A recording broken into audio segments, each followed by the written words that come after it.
argama sababii eenyuutiif kan jedheen galgalli nagaadhaan yoo dhi'e ganamni immoo gaddaan bari'a maaf garaan kee nutti jabaatee abbaa fi haadhatu mucaadhaa bu'a maaliif taanee biyya baarsaa maaliif taanee saba abaarsaa maaliif taanee lafa abaarsaa maaloo yaa Waaqayyo biyya keenya ilaalii saba keenya ilaalii lafa keenya ilaalii ameen.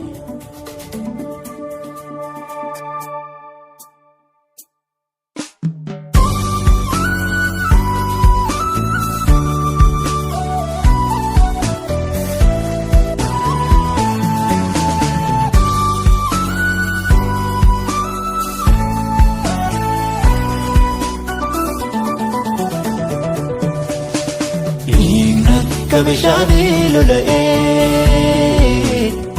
sabni baaflisaas joonja'ee lafa dhaqanii reeffa argamaa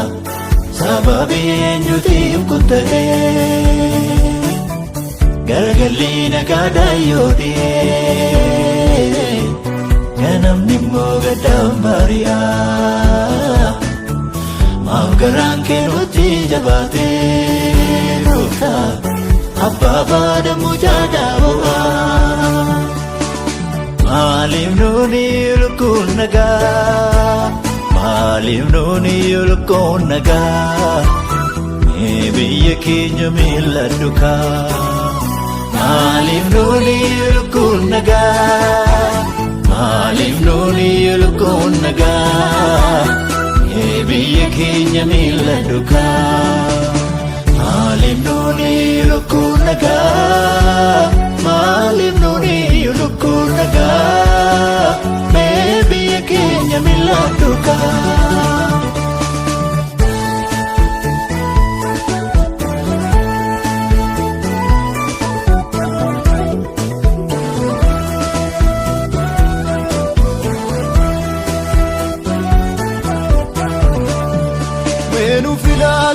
Kalme keenya maaloo daraakee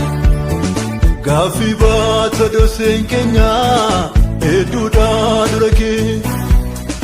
nutti wal jijjiire gidiraani dararamaa jirra nu yaadadhu gooftaa fayyisuu kee eeggachaa jirra si malee jiru furmaati si malee. Biyya keenyaa fi saba keenyaa fi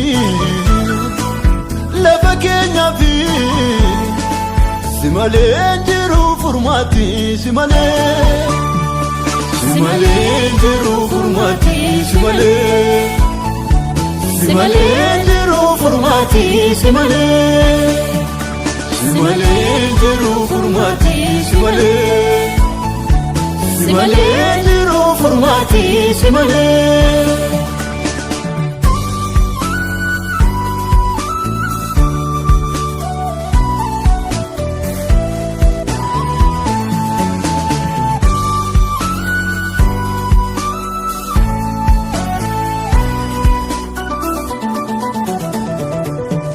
Dhugaan mataa bultee gajjadee maal jettee uumaa somni baalee baasee ol jedhee maal jettee uumaa dacheetu gara keetti yaatee maal jettee uumaa ilaali madaalii jallatee maal jettee uumaa kana kaanu jettee tirratee maal jettee uumaa kan sobaa dubbatee guddatee maal jettee uumaa kan dhugaatu qabacheeffamaa maal jettee uumaa kan dabarsee laatee soromaa maal jettee uumaa haadhoon dhabee yaabbatee maal jettee uumaa yoosuu diida waraabessi nyaatee maal jettee uumaa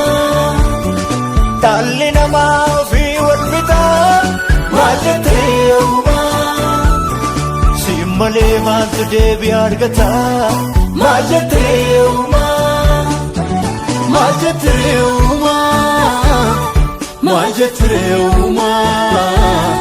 dhaloonni maafamaa maal jettee uumaa maal jettee uumaa dhaloonni maafamaa. Maaliif nuuni lukkuun nagaa maaliif nuuni lukkuun nagaa mee biyya keenya mil'adhu kaa maaliif nuuni lukkuun nagaa maaliif nuuni lukkuun nagaa mee biyya keenya mil'adhu kaa maaliif nuuni lukkuun nagaa maaliif nuuni lukkuun nagaa mee biyya keenya mil'adhu kaa.